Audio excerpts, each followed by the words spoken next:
Hey noble ones, welcome back to my channel. This is the Metatron speaking, and yes, we do live in a dystopian reality, don't we? So apparently I can't even pronounce it, Keir Starmer has got something to say to you. Alright, Mrs. Starmer, convince me that this is a good idea.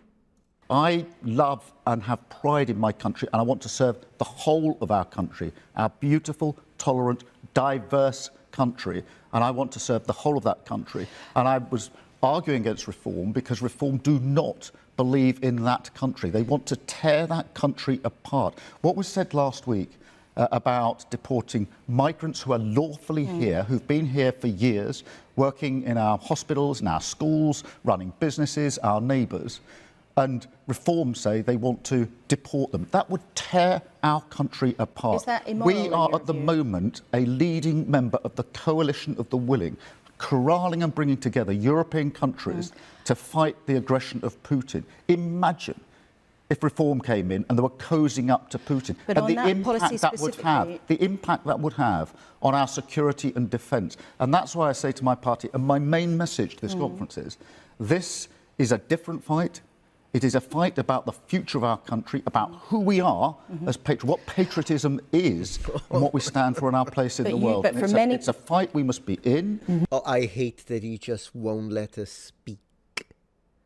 You know what? I'm gonna let you finish. How much? 3 seconds? I've got 15 things to say. Let's go. And it's a fight we must win, and I'm absolutely determined that we will. All right. Thing number one, you could see how he would not even just answer her questions, but even let her speak. He won't let her finish the question. Why?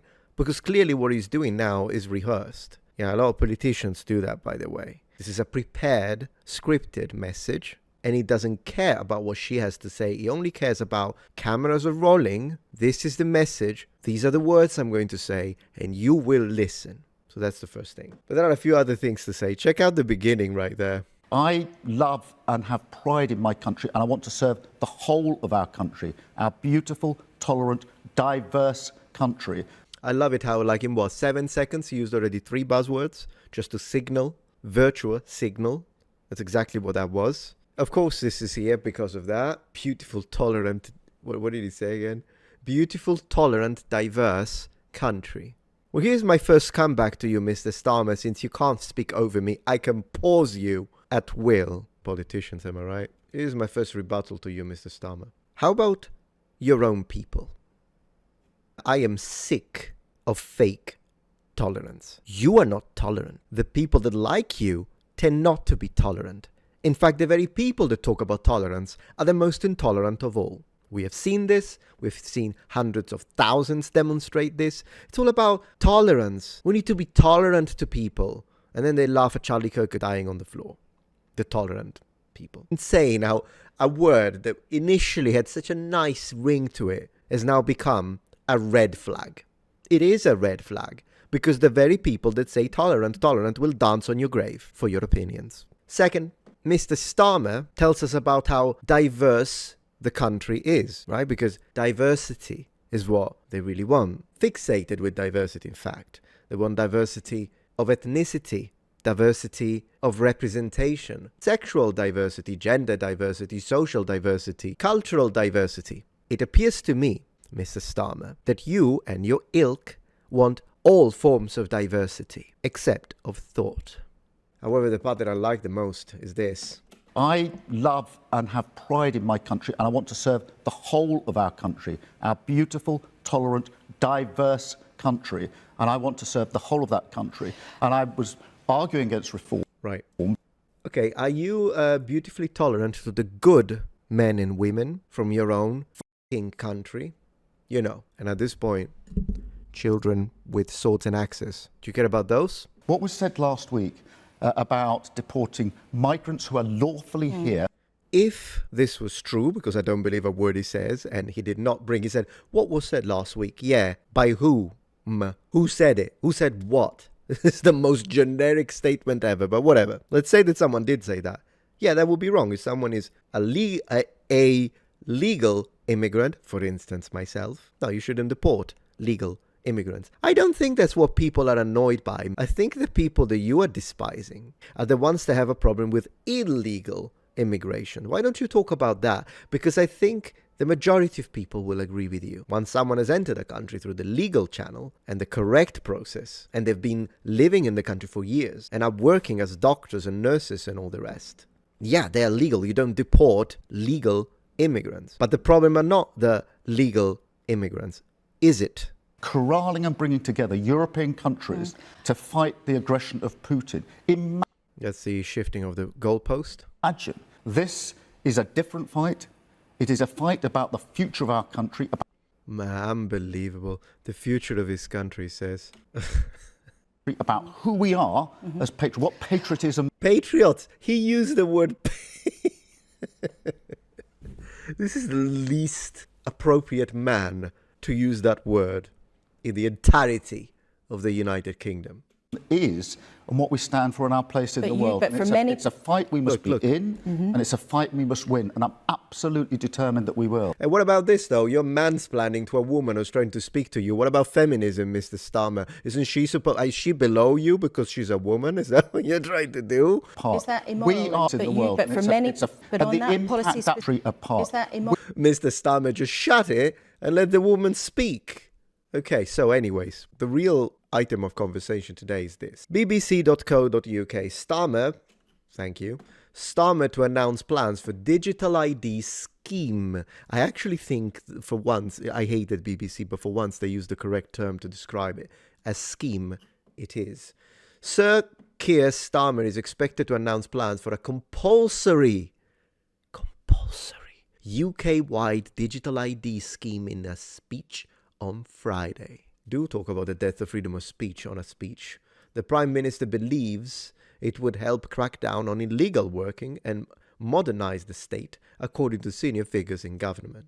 Here's my question, once again, Mr. Starmer. Sir, how is that going to help? Because you see, illegal workers are working illegally for an employer who doesn't care. So simply because you're going to be like, no, you need to have digital ID. Well, okay, you need regular ID in theory. You need a freaking visa in order to work if you are illegal, in the sense that you are an illegal immigrant who is also working illegally in the country. How is this going to help? This is not going to help. This is the excuse. He's depicting it this way so that he hopes that this will be accepted by people outside of his, because people in his group, maybe, I don't even know, this guy is hated by everyone at this point. I think both Labour and Conservative hate him at this point. Anyways, no, this is clearly a matter of population control. This is what this is. It's thought policing. It's punishing you for wrong thing. Because once they do this, and it wouldn't be the first country to do it, by the way, but once they do this, particularly a man like him, I think they're going to push it to an extent that we have never witnessed before. So even if your counter argument is, well, but there are already countries that do it, right? But compulsory, like in Italy, you can do it if you want, but compulsory from someone the likes of him, most likely it's going to be something connected to what you say on social media, what political affiliation you have. Can you imagine that? If this is then connected to something when it comes to your bank account, for instance, this is extremely dangerous for freedom of speech and freedom of the individual. The practicalities of the scheme will be subject to a consultation, which will also look at how to make it work for those without a smartphone or passport. The previous Labour government's attempt to introduce ID cards was ultimately blocked by the Conservative Liberal Democratic Coalition. Yeah, and I think it's good that they did that. Just for my American audience, I'd like to underline that oftentimes the term liberal, I know that in America, when you say liberal, usually means social liberalism, which is seen as a left-wing position in the States. But in Europe, usually when you hear the word liberal, it's a center-right position because it's classical liberalism. It's different, but anyways. Starmer considering digital ID scheme to tackle illegal immigration. I can think of another 2, 3, 4, 15 ways to tackle the illegal immigration. Mr. Starmer definitely did not putting digital ID mandatory for the entirety of the population. But earlier this month, Sir Keir said in an interview he thought the debate had moved on since then. We all carry a lot of more digital ID now that we did 20 years ago, and I think that psychologically it plays a different part. He added, reports have suggested the government plans to use a new scheme to check people's right to live and work in the UK with people's individual ID checked against a central database. Man, could you imagine if you left it here? people's right to live. These checks are currently based on physical documents, although routes to complete the check online for some people have existed since 2020. Plans for digital ID scheme did not feature in Labour's election manifest last year. Yeah, of course. And the government had previously rejected a proposal for digital ID, and they will again. I think the only reason why he's mentioning illegal immigration is because he knows that the Conservative section is going to say no, and so he's trying to say, no, but I'm doing it for this. Not going to work. I don't think it's going to work, but I don't know what to say, guys. If you're in the UK, I'm really praying for you. I really am. Look, he recently visited Estonia, where digital identity can be used to access services such as medical records, voting, and banking. I called it. I freaking called it. Can, Mr. Starmer, being the key modal verb of this discussion? Can. Not compulsory. You see where this can go? You've been found guilty of wrongthing. You can not access your medical information anymore. Your banking, your voting. This is extremely dangerous. This is extremely dangerous. What does Mutahar thinks about it? Usually he's good when it comes to freedom of speech topics. I don't agree with a lot of things that Mutahar says, but on freedom of speech, the guy is solid. And yes, I know some of you will say, but he faked being an engineer. Yeah, okay, he shouldn't have done that. I think it was wrong. I don't care. Let's go. I've seen much worse these days, honestly. He didn't laugh at Charlie Kirk's death. That's my bar now. That's my bar. All right. Entire world. Hello, guys and gals. Hello. Me, Mutahar, and reject that digital ID, ladies and gentlemen. Now, this is one of those things that I kind of saw the other day. Do not introduce digital ID cards. You know, this thing is 1,246,132 signatures. Man, the Brits don't want anything to do with that.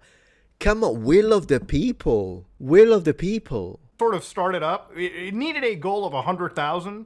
1.2 million British people said that they don't want to see digital IDs coming into the country. That number just keeps growing. It will. So I wanted to kind of touch this situation a little bit. The reason why we're talking about this is I've covered a lot of stuff recently on internet censorship, government surveillance, user privacy, a lot of things that I hold near and dear and important to me, right? And I think we live in a world that is slowly turning into, well, I mean, let's be real, not slowly, pretty aggressively turning into a surveillance state. But before we go into this video, I do not want to be the one spreading misinformation or fear-mongering you, okay? I want to just lay out the facts and lay out the reality of a situation. So I do implore that you watch this video. I'm not going to make it too terribly long. I'm just going to give you the upfront facts here. So, how long is it? 21 minutes. So according to the United Kingdom, in order to work now, in order to go into the future, digital ID is mandatory. And the government says that it's to combat illegal working while making it easier to a vast majority of the people to use the vital government services that they have. Now, I want to start off by saying IDs are pretty much commonplace everywhere, okay? Obviously, in Canada, if you want to have a valid ID, something like a driver's license makes sense. Obviously, it contains my name, my address, date of birth, so on and so forth. And of course, obviously, there are, things that don't serve as valid ID in Canada. For things like health cards, for instance, they don't. So driver's licenses and passports are these IDs that you basically show around the entire world. Okay, so for instance... Yeah, sure, passports. I'm sorry, I covered him. So yeah, passports in Italy as well. Driving license in Italy, absolutely. We also have an actual ID card, physical. You can use that. Since a cop pulls me over, I show them my identification. But what if you're like, Muta, what if I don't want to carry around my goddamn wallet, okay? The only reason I carry around my wallet is because I need my driver's license when I drive. If I get pulled over, I need to show an ID to the cop. Otherwise, I could be in some pretty serious trouble.